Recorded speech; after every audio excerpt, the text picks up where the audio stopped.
Anne Hidalgo est arrivée à Saint-Christophe-sur-Roc pour un voyage express, Avec le soleil en plus. pour une rencontre avec une quinzaine de maires de communes rurales des Deux-Sèvres, Donc, un Français sur trois réside en zone rurale. soit 21 millions d'habitants et 30 000 communes. Une ruralité trop souvent malmenée, fermeture des services publics, problèmes de transport.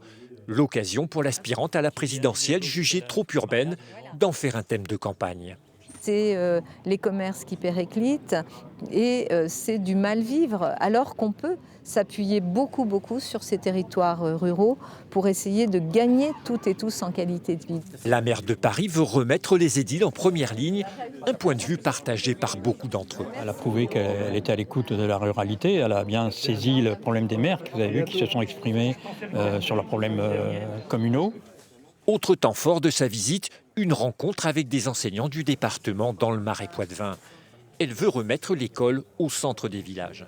Faire en sorte que nos enfants retrouvent la chance de pouvoir étudier, apprendre, grandir et finalement décider de leur vie grâce à quoi? Grâce à l'école qui est au cœur de la promesse d'égalité républicaine.